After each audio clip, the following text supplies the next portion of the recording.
Hey, what's up? It's Jim, and today I'm going to talk about A Cure for Wellness. Gore Verbinski has been known for his overly excessive auteurism, from the Pirates of the Caribbean sequels to the recent Lone Ranger, and for the most part it's been excessive and not very good and didn't have much of a point to it other than vacant style and big special effects that didn't really go anywhere. You could tell he was probably a talented filmmaker somewhat, but you never really got a film that really found a way to use that style and auteurism very well. But A Cure for Wellness actually finds a good place for them, believe it or not. It sort of kind of reminds me of what happened with M. Night Shyamalan with The Visit and Split, where he goes from making these big budget films that no one liked and being a big budget filmmaker that no one liked to doing a much smaller kind of genre horror film and actually having it sort of pay off for them. And Gore Verbinski does that very well with A Cure for Wellness. You can tell that he's found a way to make his big auteurish style and use it actually fairly well in a very kind of typical genre horror film. It's still excessive, particularly in length, which I guess is like a thing with him, with his beautiful cinematography and kind of his oddball nature that he normally has that just comes off as pretentious and stupid actually sort of works for a gothic horror film that under normal circumstances probably wouldn't be as compelling and as watchable as it is without his kind of crazy direction. It's probably the best suited for Gore Verbinski's direction I've seen probably since Rango. In terms of live action films, it's probably his best live action film since the first Pirates of the Caribbean movie, and it's a lot weirder and wackier in a lot of ways than any of his films have been in a long time, or at least the first one where it actually paid off in that way and didn't just come off as like fake failed style that you were kind of questioning what exactly he was doing with it. In A Cure for Wellness, it actually works with the tone and the ambiance of the movie and kind of giving it a rich weirdness that especially works for horror, even if the actual horror movie and the plot of the film isn't really as rich as the kind of style he brings into it. But that's kind of what makes A Cure for Wellness a welcome surprise. An ambitious young executive named Lockhart, who has been sent to retrieve the financial firm's CEO that he has been sent to go after Pembroke because they're going to do a merger. So he goes to a wellness center at a remote location in the Swiss Alps, and he soon suspects that something strange is going on as he tries to find out what's going on with Pembroke and get him out of there, but then gets in a car accident after he's trying to leave the first time and wakes up as a patient in the wellness center and starts being treated and thinks there's something wrong with the water and something going on at this center, and what exactly the facility's head doctor, played by Jason Isaacs, is up to, and whether there is a sinister plot afoot. I'm not often someone who will say to see a film that is quote-unquote an original idea that wasn't developed or adapted from something, and to just see it because of that, because we don't get this sort of thing every day from Hollywood, especially at this level. This film isn't necessarily that expensive. I think it was about $40 million,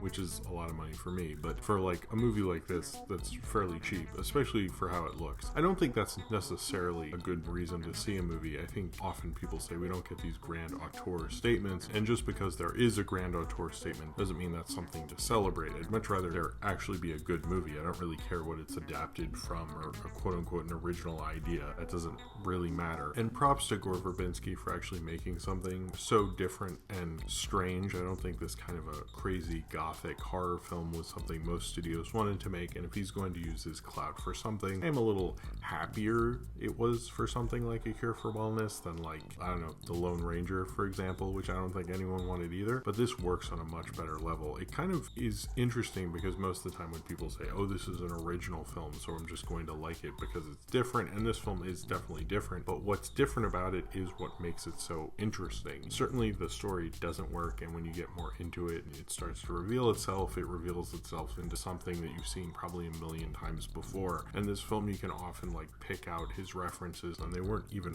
really that hard to pick out. I mean, certainly like Shutter Island isn't even like that old or obscure. Particularly people are bringing up, since that film starred Leonardo DiCaprio and Dane DeHaan's resemblance to Leonardo DiCaprio, that might have been a meta thing they were doing, or we're just giving them more credit, which I sort of think that might be in there. Also, you can very much tell a Rosemary's Baby reference when the girl in this is like humming that song. It sounds exactly like the opening song in Rosemary's Baby, and I think closing, but definitely in the opening. And various gothic horror. I think a lot of things in this I feel like I've seen a million times before, but I couldn't exactly place it. But he weaves it kind of well. It reminds me of M. Night Shyamalan did with The Visit, where it doesn't feel like a totally original film. It feels like something you've probably seen before, some cheapo horror movie you saw at some point, but directed by a studio director who really knows what they're doing and can use that excessiveness that they usually use for blockbusters on kind of a smaller mid-budget movie. And I think that's really what A Cure for Wellness does really well and impressively well. Everybody can supposedly make a cheeseburger or something, but then one of the times you have an interesting twist on it and you're suddenly like kind of turned on to the idea of this. It might be exactly what you expected, but they give you a different kind of a tomato or something, and A Cure for Wellness is basically that. It's not going to blow your mind and creep you out and change your world or anything. I can see college film students and various people going crazy about the various theories and how it's about the real world and how we're all asleep and all this nonsense and like whatever. It doesn't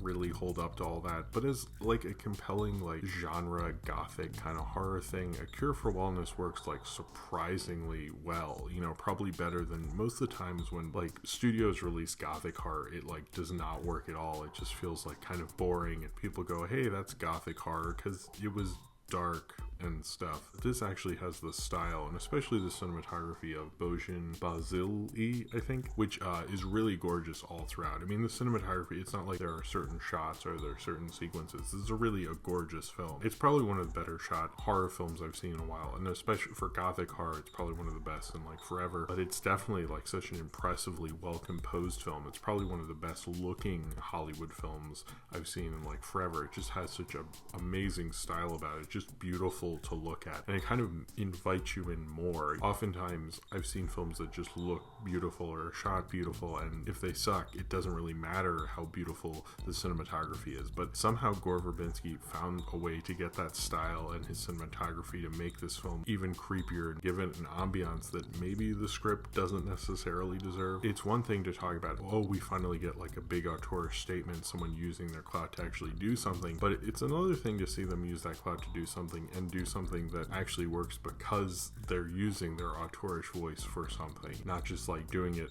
to make something and make something they want to make. That's fine, I guess, and theoretically interesting films can be made, but I think with A Cure for Wellness, he actually used his auteurish voice to kind of pump up something, take a kind of gothic horror thing and make it in his own unique Gore Verbinskian way, and it actually, that's what's so amazing about it. There's nothing really bland about how it's directed at all. In fact, probably the most interesting thing about this film is how well it's directed. It might be a vanity project just to show you that, hey, Gore Verbinski can be good, which is something I think we all sort of forgot. If anyone was going to follow up something like a terrible movie like The Lone Ranger and a terrible movie and a huge bomb like The Lone Ranger with something at least ambitious and weird, I think Gore Verbinski definitely kind of made a comeback with that. I don't think this film will really make any money. It's kind of a reverse of what M. Night did, where M. Night came back and made at least a cheap enough horror movie to get his money back. I think Gore Verbinski is still like not good at that. Now, certainly he went from $300 million budget to $40 million, which M. Night Shyamalan didn't go that excessive as much as Gore Verbinski did, but I like that even his like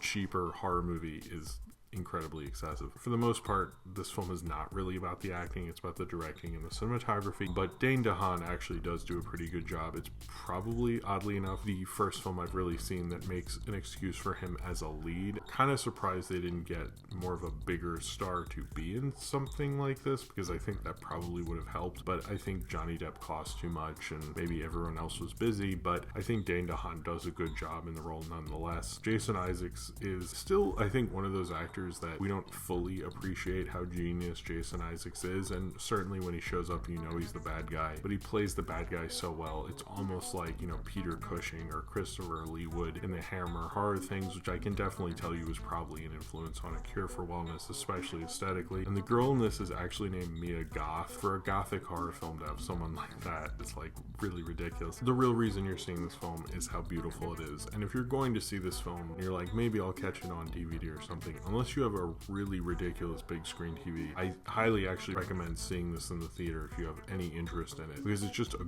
gorgeous film to look at. It's a really beautiful movie in terms of its cinematography, at least. As a film, I mean, there are several times, like 3 times towards the end, I was like, okay, so this is the ending, and then it kept going. I was like, oh, okay, is this the ending? And we're like, oh no, we're gonna keep We're gonna keep doing this? Alright, if this film had been more condensed and didn't have so many endings and knew how to really do gothic horror, and he was really trying to be the genre film, which he clearly wants to do in this, if he made the genre film that this film is influenced by, then I think this film would actually be a really cool thing and probably would make people's top 10 lists and stuff, because it's so well made you kind of want it to get there, and it just doesn't. I mean, it has a weird title. It's a strange little odd find of a film that 20 years from now people are like, have you ever seen this thing? And if actually had a good script behind it, I think that would have absolutely helped. But it kind of meanders on. It goes into weird tangents. It overdoes it with certain shots of like close-ups of water, and you know, sometimes you're like, okay, we get it, and other times you're like, I mean, I think I know what this is. You don't actually need to show us, but it does it anyway. Generally, I had a much better time with this, which I was kind of like not even sure if I wanted to see this. I was like, maybe I should just see The Great Wall, or I don't know. And I didn't regret it at all. I was actually kind of surprised. It kind of helps that you have lesser expectations for this, and you're like, I don't know, let's see what this does. I know some people are just not gonna like this movie at all and be like, that's just excessive claptrap. And